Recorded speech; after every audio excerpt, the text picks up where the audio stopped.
கர்த்தருடைய பரிசுத்த நாமத்துக்கு மகிமை உண்டாவதாக. இந்த 12ஆம் சங்கீதத்திலே நாம் அநேக காரியங்களை தியானித்து வருகிறோம்.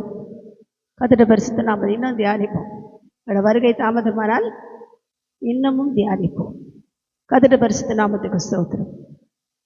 இதை பார்க்கும்போது செமினீத் என்னும் எண்ணரம்பு கிண்ணாரத்தில் வாசிக்க ராக தலைவனுக்கு ஒப்புவிக்கப்பட்ட தாவீதின் சங்கீதம் என்று வாசிக்கிறோம்.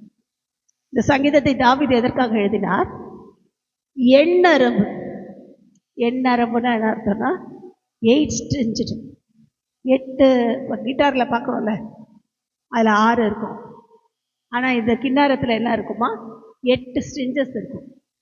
இந்த 8 ஸ்ட்ரிங்டு இந்த ஆர்கனில் வாசிக்கும்படி எழுதப்பட்ட ஒரு சங்கீதம். சில நேரம் பார்த்தீங்கன்னா இந்த சங்கீதத்தெல்லாம் தாவீது எழுதுறது மாத்திரமல்ல, பரிசுத்தவான்கள் எழுதும்போது எழுதி என்ன பண்ணுவாங்கன்னா இந்த பர்டிகுலர் மியூசிக்கில் வாசின்னு சொல்லுவாங்க. மியூசிக் டைரக்டர் மாதிரி இவங்க என்ன பண்ணுவாங்க, இதில் இந்த ராகத்தில் எழுதியிருக்கேன், இது என்னது ஆரோகணத்தில் இருக்குது, அவரோகணத்தில் இருக்குது, இந்த சங்கீதத்தை நான் என்ன பண்ணியிருக்கேன் இந்த பிச்சில் எழுதியிருக்கேன், இது என்ன பண்ணுங்க, இதுக்கு இந்த இன்ஸ்ட்ருமெண்ட்ஸ் எல்லாம் என்ன பண்ணுங்க வைத்து வாசிங்க, என்னென்ன இன்ஸ்ட்ருமெண்ட்ஸ்லாம் வாசிக்கணும் அப்படின்னு சொல்லி கொடுக்குற ஒரு காரியத்தை அவர்கள் செய்கிறார்கள். ஏன்னா எல்லாமே எப்படி செய்யப்பட்டது? ஒழுங்கும் கிரமமுமாய் செய்யப்பட்டது. அந்த நாட்கள் 8 நரம்பு கிண்ணாரன்றது இப்போ தான் கேள்விப்படுறோம். 5, 6 எல்லாம் பார்த்துட்டோம். ஆனால் இது எத்தனை? 8 நரம்பு. இதை வாசித்து நான் இதுக்கு முன்னாடி வேறு மாதிரி வச்சுருக்கேன். எண்ணாரம்பு அது ஏதோ ஒரு வேர்டுன்னு நினச்சிட்டு நல்லா நிறுத்தி வாசிக்கும் போது தான் எண்ணரம்புனா 8 நரம்புகள். கர்த்தருடைய பரிசுத்த நாமத்துக்கு ஸ்தோத்திரம். அப்போ இந்த வாசிக்க ஏன் தாவீது கொடுத்தார் என்றால், அதை வாசித்து அவர்கள் என்ன செய்வார்கள்? கொயரில் பாடும்போது, தேவாலயத்தில் கொயர் இருந்தது, கொயர் என்ன பண்ணாங்க வச்சுருந்தாங்க. அந்த கொயர் பாட்டில் நல்ல ப்ராக்டிஸ் ஆனாங்க, பாட்டை கற்றுக்கொண்டவர்கள், இப்படி தான் பாடணும் என்று கற்றுக்கொண்டவர்கள். அதிலே 3 குரூப்பாக பாடுவாங்க. சிலர் வாய்ஸ் ஹையில் பாடுவாங்க. எங்கள் வீட்டில் அவங்க எடுத்தாங்கன்னா ஹையில் எடுப்பாங்க. நாங்கள்லாம் கொஞ்சம் லோவில் பாடுவோம். கேசியா மெலடியில் பாடுவாங்க. எங்களுக்குள்ளே இத்தனை டிஃப்ரென்ஸு, ஒவ்வொருத்தரும் ஒவ்வொரு விதமாக பாடுறோம். அப்போ அந்த நாளில் என்ன செய்தார்கள்? அப்படி கொயர் வச்சு அவங்க என்ன பண்ணாங்களாம் பாடுவாங்க. சிலர் மாறி மாறி பாடுவாங்க, சிலர் ஹை பீச்சில் பாடுவாங்க, சிலர் பாட்டாக பாடுவாங்க. இன்றைக்கி அதெல்லாம் இருக்குது, அன்றைக்கி இருந்தது தான் இன்றைக்கி வந்துட்டு. கர்த்தருடைய பரிசுத்த இந்த கொயர் பாடும்போது எங்களுக்கு சிரிப்பாக வரும். ஏன்னா அந்த கிறிஸ்மஸ் டைமில் ஹிந்துவாக இருக்கும்போது, கிறிஸ்மஸ் டைமில் நம்ம பார்க்குறோமோ பார்க்கலையே திடீர்னு ஒன்று வரும், எல்லாம் ஒன்று பாடுவாங்க. என்ன பாடுறாங்கன்னே புரியாது. தமிழில் தான் பாடுவாங்க, என்ன பாடுறாங்கன்னே புரியாது. அந்த வேர்ட்ஸை கண்டிப்பாக கொஞ்சம் கொஞ்சமாக கேட்டால் கூட ஒரு வார்த்தை கூட புரியாது. நீங்கள் கேட்டிங்கன்னா தெரியும், கேள் ஜென்மித்தராயர் கேட்டால் என்ன தெரியும்? இந்துவாக இருக்கவங்களுக்கு கேள் ஜென்மித்தராயருக்குன்னா என்னன்னு புரியாது. அதுவும் அந்த வேர்டே புரியாது, அந்த கேள்வி ஜென்மித்தங்கிறதே தெரியாது. கர்த்தருடைய பரிசுத்த நாமத்துக்கு ஸ்தோத்திரம். இப்படி அவர்கள் அப்போ பாடினது வேறு, அப்போ பாடும்போது அவர்கள் அந்த வேர்ட்ஸை புரிஞ்சு, தாவீது எவ்வளோ க்ளீனாக எழுதியிருக்காங்க. ஒரு வார்த்தையாவது நமக்கு புரியாமல் இருக்கா? எல்லாம் புரியும். அவ்வளோ கிளியர் வேர்ட்ஸோட. ஏன்னா கொடுத்தது யார்? ஆவியானவர். அழகாய் நேர்த்தியாய் வாசிக்கிற இன்ஸ்ட்ருமெண்ட்ஸோட. இந்த இன்ஸ்ட்ருமெண்ட்ஸ் பற்றி பார்த்தீங்கன்னா கிட்டத்தட்ட 15 விதமான டைப்ஸ் ஆஃப் இன்ஸ்ட்ருமெண்ட்ஸ் சொல்லி பார்த்தீங்கன்னா 16 விதமான இன்ஸ்ட்ருமெண்ட்ஸ் யூஸ் பண்ணியிருக்காங்க பழைய ஏற்பாட்டில்.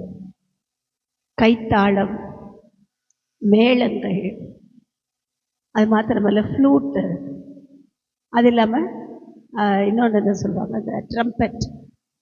ஃப்ளூட் வேறு, ட்ரம்பெட் வேறு. அதெல்லாம் விண்ட் இன்ஸ்ட்ருமெண்ட்டு அப்படியே வரும். இந்த விண்ட் இன்ஸ்ட்ருமெண்ட்டில் ட்ரம்பெட்டு, ஃப்ளூட்டு, எக்காளம் இதெல்லாம் வந்துடும். கர்த்தருடைய பரிசுத்த நாமத்துக்கு ஸ்தோத்திரம். ஸ்ட்ரிங்டு இன்ஸ்ட்ருமெண்ட்ஸில் எதெல்லாம் வந்துடும்? இப்போ வாசிக்கிற கிட்டாரு, இப்போ இருக்கிற வயலின், வீணை, இப்படி எல்லா ஸ்ட்ரிங்டு இன்ஸ்ட்ருமெண்ட்ஸில் வந்துடும். இன்னும் சித்தார் இருக்குது, இப்படி நிறைய இருக்குது. கர்த்தருடைய பரிசுத்த நாமத்துக்கு ஸ்தோத்திரம். இதெல்லாம் ஸ்ட்ரிங்டு இன்ஸ்ட்ருமெண்ட்ஸில் வந்துடும். அது மாத்திரமல்ல, அவர்கள் என்ன வாசிச்சிருக்காங்க? சில காரியங்களில் பார்த்தீங்கன்னா ஸ்ட்ரிங்ஸ்டு இன்ஸ்ட்ருமெண்ட்ஸ்லேயே டிஃப்ரெண்ட் நோட்டோட வாசிக்கிற இன்ஸ்ட்ருமெண்ட்ஸ் இருக்கான். அதெல்லாம் வச்சு வாசிச்சிருக்காங்க. அது படிக்கும்போது ரொம்ப ஆச்சரியமாக இருந்தது எனக்கு. அதை பார்த்துக்கிட்டே இருந்தேன். இன்னைக்கு காலையில் எடுத்து வைக்கவே மனசில் டைம் ஆகிடுச்சேன்னா அப்படியே எடுத்து வச்சுட்டு வந்துட்டேன். கர்த்தருடைய பரிசுத்த நாமத்துக்கு ஸ்தோத்திரம். கைத்தாளத்திலேயே எத்தனையோ கைத்தாளம். பெருசாக பேஸ் இருக்குல்ல, 2 வச்சு தட்டுவாங்க, பெருசாக இருக்கும். அது ஒன்று. அப்புறம் சின்னது சிங்சா அடிப்பாங்க. இன்னும் நிறையா இருக்குது. கர்த்தருடைய பரிசுத்தம் இப்படி எப்படி வேறுபட்ட கைத்தாளங்கள். மேளதாளங்கள்னு சொல்லும்போது நமக்கு தெரிஞ்ச இப்போ இருக்கிற மேளம் அது மாத்திரமல்ல, என்னது அந்த தபேலா, இதெல்லாம் என்னது, இதெல்லாம் ஒரு வகையான இன்ஸ்ட்ருமெண்ட்ஸ். கர்த்தருடைய பரிசுத்த நாமத்துக்கு ஸ்தோத்திரம். இப்படி மியூசிக்கில் இவ்வளோ காரியம் வச்சு வாசித்திருக்கிறார்கள் என்கிறது நமக்கு அதிக ஆச்சு. பைபிள் ஸ்டடி மாதிரி சொல்லிக் கொடுக்கும் தெரிஞ்சுக்கிறதுக்காக. இதுவே இன்னைக்கு சப்ஜெக்ட் இல்லை, தெரிஞ்சுக்கிறதுக்காக இதை சொல்கிறேன். கர்த்தருடைய பரிசுத்த நாமத்துக்கு ஸ்தோத்திரம். இப்படி இதையெல்லாம் பாடி என்ன செய்தார்கள்? துதித்து அதுக்கு பிற்பாடு அவைகள் என்ன செய்தார்கள்? தேவனை மகிமைப்படுத்தினார்கள் என்று பார்க்கிறோம். அதில் தேவனை மகிமைப்படுத்தும் போது இங்கே தாவீது எழுதின வார்த்தை, ரட்சியும் கர்த்தாவே, பக்தி உள்ளவன் அற்று போயிட்டான். உலகத்தில் இப்போ பக்தி உள்ளவங்கெல்லாம் இல்லை, எல்லாம் வேஷம் போடுறவங்க தான் இருக்காங்க. அது கிறிஸ்டினா முஸ்லீமா இந்துவா எல்லாம் ஒன்று தான். மேக்சிமம் வேஷம்தான். வேஷமும் ஆக்ஷனும் பெருகி போச்சு. கர்த்தருடைய பரிசுத்த நாமத்துக்கு ஸ்தோத்திரம். உண்மையான இல்லை. ஆக்ஷன்னா என்னது, வேஷம்னா என்னது? நல்ல ஒயிட் அண்ட் ஒயிட் தான். நல்ல பயங்கர அப்படியே ஜிப்பா தான். ஷர்ட் இல்லை, ஜிப்பா தான் போடுறாங்க. ஒயிட் அண்ட் ஒயிட்டு, ஜிப்பா. அப்புறம் என்னது, பார்க்கும்போதே ஸ்தோத்திரம் எல்லாம் சொல்கிறாங்க. ஆனால் அவர்களுடைய இருதயமோ தேவனை மகிமைப்படுத்துகிறது, தேவனுக்கு பிரியமாக இருக்கிறது. பக்தி உள்ளவர்களா இல்லை. அவளோட நோக்கம் ஒன்று, எனக்கு சபையில் கூட்டம் வரணும், என் சபை பெருசாகணும், அதுக்காக ஒரு நடத்துவாங்க. இல்லைன்னா என்னது, என்ன பின்பற்ற ஒரு கூட்டம் வேணும். ஆனால் இயேசுவை சொல்லி கொடுக்க அவங்களுக்கெல்லாம் விருப்பம் இல்லை. இயேசுவை கற்றுக் கொடுத்தா நம்மளை விட்டு போயிடுவாங்கன்னு பயம். இங்கே எத்தனை வருஷமாக நிறைய பேர் நம்ம சபையில் வர்றவங்கெல்லாம் ஆலிஸ் ஆண்டி சர்ச்சிலேருந்து வரவங்க தான் இருக்கீங்க. நிறைய பேர். யாராவது இங்கேருந்து போகணும்னு நினச்சிருக்கீங்களா? காரணம் என்ன? சத்தியத்தில் நான் வளர வளர சத்தியம் தெரியறதுனால போயிட மாட்டோம். தேவன் என்ன பண்ணுவார்னா, கொஞ்ச நாள் ஆகும்போது நம்ம சரியாக அதுக்கு தான் பைபிள் ஸ்டடி வைக்கிறோம். பைபிள் ஸ்டடி வைக்கிறதுக்கு காரணமே அதுதான். ஞாயிற்றுக்கிழமை அன்னைக்கு சாயங்காலத்தில் பைபிள் ஸ்டடி வைக்கிறோம். கர்த்தருடைய பரிசுத்த நாமத்துக்கு ஸ்தோத்திரம். அதை ஏன் வைக்கிறோன்னா என்னது, நாம் வளர வேண்டும். பார்க்க முடியல, வர முடியலன்னுக்காக அதை யூடியூப்லேயும் போடுறோம். கர்த்தருடைய பரிசுத்த நாமத்துக்கு ஸ்தோத்திரம். நாம் வளர வேண்டும், தேவனுக்குள் வளர வேண்டும். அதுக்கு தான் இதெல்லாம். எங்கள் வசனம்லாம் சொல்லி கொடுத்துட்டிங்கன்னா உங்களுக்கு ஒன்றும் தெரியாது, அப்புறம் அவங்க பெரிய ஆள் ஆகிடுவாங்க. அப்படிலாம் விடவே மாட்டார் அந்த. ஏன்னா நமக்கு தெரியாது தான் இன்னும் பைபிளில் நிறைய இருக்குது. எந்த ஊழியக்காரனும் தேறினவன் ஆகிறதில்லை, தேறிக்கொண்டு தான் இருக்கிறான். எனக்கு எல்லாம் அப்படியே பைபிளே கரைச்சி குடிச்சிட்டாங்க, நான் பெரிய ஆளுன்னு சொல்கிறதுக்கு நமக்கு யாருக்குமே தகுதியே. அப்போ வளர வளர என்ன பண்ணுவாங்கன்னா போக மாட்டாங்க, இன்னும் வளருவார்கள். ஏற்ற நாள் வரும்போது இங்கேருந்து ஒரு பிரான்ச் ஆரம்பிக்கும் போது அவங்க தான் அதில் பாஸ்டாக இருப்பாங்க. நாங்கள் அடிக்கடி சொல்கிறதா தான், நம்ம சபையில் இருக்கிறவங்களும் கர்த்தர் ஊழியத்துக்கு தான் அழைச்சிருக்கார். நீ என்ன ஓடினாலும் என்ன பண்ணாலும் ஊழியம் செய்ய வைப்பார். ஆனால் ஒன்று, நான் கடகடன்னு தெரியாமல் ஓடாதீங்க.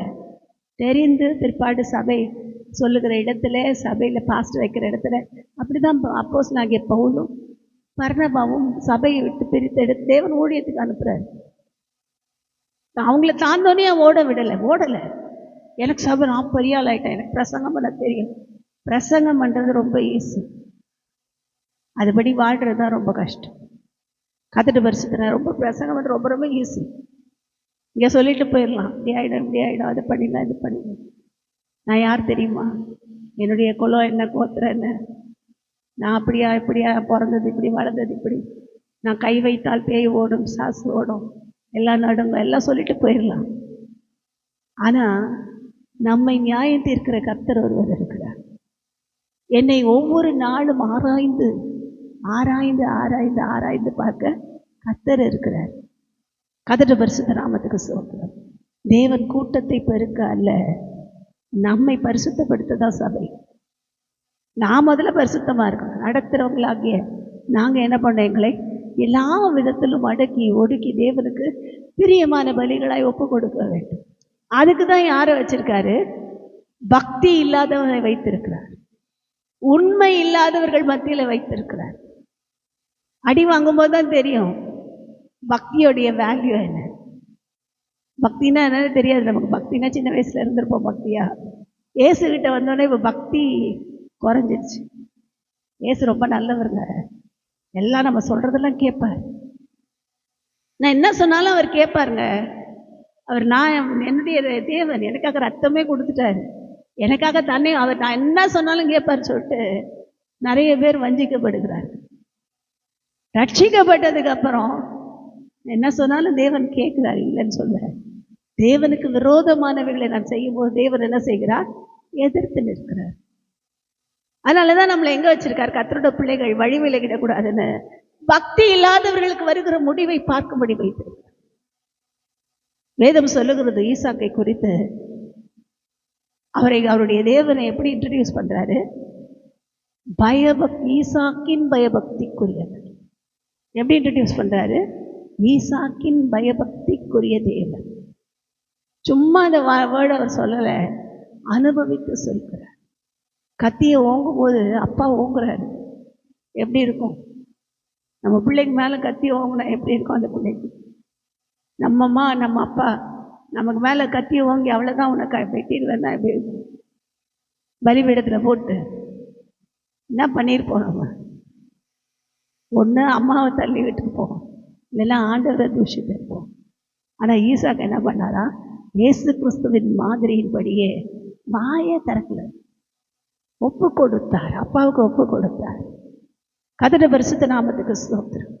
அப்ப என்ன பண்ணுகிறார்? பக்தி உள்ளவர்கள் என்று சொல்லிக் கொள்ள வேண்டும் என்றால் கத்தியை ஓங்குற வரைக்கும் கூட அமைதியாக தான் இருக்கணும். கழுதுகிட்ட வந்த அப்புறம் கூட அமைதியாக தான் இருக்கணும். ஆண்டவரை துதிச்சுட்டு தான் இருக்கணும். ஈசாக்கு என்ன ஜெபம் பண்ணியிருப்பார் தெரியாது. அவருக்கு தெரியும் என் தேவன் யார்? பயபக்திக்குரிய தேவன். சின்ன வயசாக இருந்தாலும் தெரியும், எங்கள் அப்பா பயந்து வணங்குகிற தேவன், பயபக்திக்குரிய தேவன். அவர் என்ன செய்வார்? உயிரோடு எழுப்ப வல்லவராயிருக்கிறார். இந்த நம்பிக்கை வரும்போது தான் ஆண்டவர் சொல்லுகிறார், பிள்ளையாண்டார் மேல் ஒரு கையை போடாதே. இந்த வார்த்தை ஆபிரகாமுக்கு ஆறுதலாக இருந்திருக்கும், ஈசாக்குக்கு எப்படி இருந்திருக்கும்? தைரியமாய். இது வரைக்கும் பயந்துட்டு இருந்த ஈசாக்கு, ஏன்னா சின்ன வயசு தானே, பயமே இல்லை. யாரும் கத்தி வாங்கினா பயமே இல்லைலாம் சொல்ல முடியும். சும்மா ஷாக் அடித்தாலே கத்துறோம், கையெழுத்துறோம், ஐயோ ஐயோ கத்துறோம். அந்த பிள்ளைக்கு இதை கொண்டு வந்தாச்சு, கத்தியை ஓங்கினா அது என்ன பண்ணியிருக்கோம்? ஆனால் அவர் கர்த்தருக்கு பயந்ததினாலே பக்திக்குரியவராய் பயபக்திக்குரியவராய் வளர்க்கப்பட்டது மாத்திரமல்ல, தேவனை அட்ரஸ் பண்ண. நிறைய பேர் தேவனை அட்ரஸ் பண்ணதை யோசிச்சு பார்த்தா அதிசயமாக இருக்கும். இந்த பயபக்திக்குரிய தேவன் ஈசாக்கை எப்படி ஆசீர்வதித்தார் என்றால், நம்ம பார்த்தது போல பக்தி இல்லாதவர்கள் மத்தியில தான் ஈசாக்கை வைத்திருந்தார். அவர் பிறந்து வளரும் போது இருந்தே இஸ்மவேல் போராடிக்கிட்டே இருக்கான். ஈசாக்கோடு கிண்டல் பண்ணி கேலி பண்ணி ஈசாக்கை என்ன செய்கிறான்? தொந்தரவு பண்ணிக்கிட்டே இருக்கான். ஆண்டவர் பார்த்தார், இஸ்மவேலை பிரித்து தனியாக அனுப்பிட்டார். கொஞ்சம் வளர்ந்தாச்சு, பார்த்தா அம்மா இல்லை, மரித்து போனார்கள். அம்மா இல்லைன்னா கூடாரத்தில் போய் தனியாக உட்காந்து ஜெபம் பண்ணுறார் ஆண்டவர்கிட்ட. ஆண்டவர் ஏற்ற துணையை கொடுத்து ரெபேக்காள் வந்தாச்சு. இப்பையும் போராடிக்கிட்டு தான் இருக்கான் பிசாசு. எப்படியாவது ஈசாக்கை அழிக்க போராடிக்கொண்டே இருந்தான். ரொம்ப எங்கே துறவு வெட்டினாலும் என்ன செய்தார்கள்? அமலேக்கியர் வந்து தூர்த்து போட்டார்கள். ரொம்ப துறவு வெட்டான், தூர்த்து போட்டார்கள். ஏன்? இவங்கெல்லாம் யாரு? பக்தி இல்லாத ஜாதியார், தேவனற்ற ஜனங்கள். இவங்க மத்தியில தான் வச்சிருக்காரு. ஆனா ஈசாக்கு மாதிரி நம்மளாலாம் இருக்க முடியாது. ஒரு வார்த்தை கூட கேட்கும், ஏன்னா இப்படி பண்றீங்களே, நான் என்ன பண்ண அநியாயத்துக்கு இதை தூர்த்து போடுறீங்க, யூஸ் பண்ணால் கூட பரவாயில்ல, தூத்து போடுங்களேன்னு கூட கேட்கல. இதை விட்டு அடுத்து அடுத்த இடம் விட்டு அடுத்து. ஏன்னா அவர் ஃபுல்லாக தேவனை சார்ந்திருந்தார். இந்த இடத்துல தண்ணி வந்தா ஸ்தோத்திரம், இந்த இடம் இல்லையா ஸ்தோத்திரம், அடுத்த இடத்துக்கு போகணுமா ஸ்தோத்திரம், அதுக்கு அடுத்த இடத்துக்கு போகணுமா ஸ்தோத்திரம், போய்கிட்டே இருந்தேன். கர்த்தருடைய பரிசுத்த நாமத்துக்கு ஸ்தோத்திரம். அதனால தான் பயபக்திக்குரியவர் என்று வாசிக்கும். இங்கே பக்தி இல்லாதவர்கள் மத்தியிலே நம்மை வைத்திருந்தாலும் நாம் தேவன் மேல் பயபக்தியாக இருப்போம் என்றால் நாம் செய்கிறதெல்லாம் வாய்க்கும். நான் செய்கிற அத்தனையும் வாய்க்கும். அடிக்கடி நான் சொல்லுவேன், ரசம் வச்சாலும் நல்லாயிருக்கும். பிரியாணி செஞ்சாதான் இல்லை, ரசம் வச்சா கூட டேஸ்டாக இருக்கும். சொல்லுவாங்க, இந்த ரசம் மாதிரி பார்த்ததே இல்லை. கர்த்தருடைய பரிசுத்த நாமத்துக்கு ஸ்தோத்திரம். நாம் செய்கிற சின்ன காரியம் கூட ஆசீர்வாதமாக இருக்கும். இல்லைன்னா வீட்டில் சண்டை தான் நடக்கும். இந்த அம்மா உப்பா அள்ளி கொட்டிட்டு, ஏமா காரத்தை தூக்கி போட்டேன், ஏமா காரமே இல்லாமல் செஞ்சேன், ஏதாவது ஒரு பிரச்சனை இருக்கும். நாம் செய்கிறதெல்லாம் வாய்க்கும் என்று பார்க்கும். ஈசாக்கு செய்ததெல்லாம் தேவன் வாய்க்க பண்ணினார். எல்லாம் அவர் செஞ்ச அத்தனையிலும் கர்த்தரோட ஆசீர்வாதம் தங்கி இருந்தது. எதிரி வந்து தூர்த்து போட்டாலும் அடுத்ததும் போற இடத்துல கர்த்தர் ஜெயத்தை கொடுத்தார். போற இடமெல்லாம் ஜெயம், போகும் இடமெல்லாம் சந்தோஷம். கர்த்தருடைய பரிசுத்த நாமத்துக்கு ஸ்தோத்திரம். சுகமாய் தங்க பண்ணுகிறது. அதுதான் இன்னைக்கு வாக்கு தத்துவம். என்ன வாக்கு தத்துவம்? என்மேல் சீர்கிறவர்களுக்கு நீர் என்ன செய்கிறீர்? என்னை காத்து என்னை சுகமாய் தங்க பண்ணு. நான் சுகமா தங்கணும்னா நான் பயபக்தியோடு இருக்கணும். தேவன் மேல் பயமே இல்லாமல் நான் சுகமாய் தங்கணும்னா முடியாது. என்ன பண்ணும்? தேவன் மேல் பயபக்தி இருக்க வேண்டும். பயத்தோடும் பக்தியோடும் தேவனுக்கு பிரியமாய் ஆராதனை, பயத்தோடும் நடுக்கத்தோடும் தேவனை தொழுது கொள்ளுகிற அனுபவம், பயத்தோடு பக்தியோடு தேவனை பின்பற்றுகிற விஷயங்கள். நாம் என்ன பண்ணக்கூடாது? இச்சகம் பேசுகிற ஜனங்களை போல இங்கே ஒன்று அங்கே ஒன்று அங்கே ஒன்று இங்கே பேசக்கூடாது. நம்மை கர்த்தர் அதுக்கு அழைக்கல. நல்லா பேசி கை கொடுத்துட்டு அவங்கள பற்றி பின்னாடி பேசுறீங்கன்னா நீங்கள் இச்சகம் பேசுகிற. நிறைய பேர் இன்னைக்கு அதுதான் செய்கிறாங்க. அதுவா, அது பெரிய இது. படிக்கிற பிள்ளைகிட்ட அப்படி தான் பேசுவாங்க. படிக்குது பாரு, இது பெரிய இதுவா, இது பெரிய ஆள் ஆகிடுமா, அது பாரு ஃபெயில் ஆகிடும். ஏங்க அது பாஸ் ஆகிடும். உங்கள் பிள்ளை படிக்கலைன்னா அடுத்த பிள்ளைய ஃபெயிலாக சொல்கிறீங்க. உங்கள் பிள்ளைய படிக்க வைங்க. உங்களால் முடியலன்னா இன்னொருத்தர் செய்யறதை பார்த்தீங்க வைத்தறிச்சல் படுறீங்க. கர்த்தருடைய பக்தி இல்லாதவர்கள் மத்தியில் தான் தேவன் வைத்திருக்கிறார். உண்மை உள்ளவர்கள் குறைஞ்சு போய் உண்மை இல்லாதவர்கள் மத்தியில் தான் வச்சிருக்காரு. நல்லா பேசிட்டு உண்மையே இல்லாமல் வாழுகிற ஜனங்கள் மத்தியில் தான் நாம் இருக்கிறோம். சில நேரம் யாரை நம்புறதுன்னு தெரில, யாரை நம்பக்கூடாதுன்னு தெரில.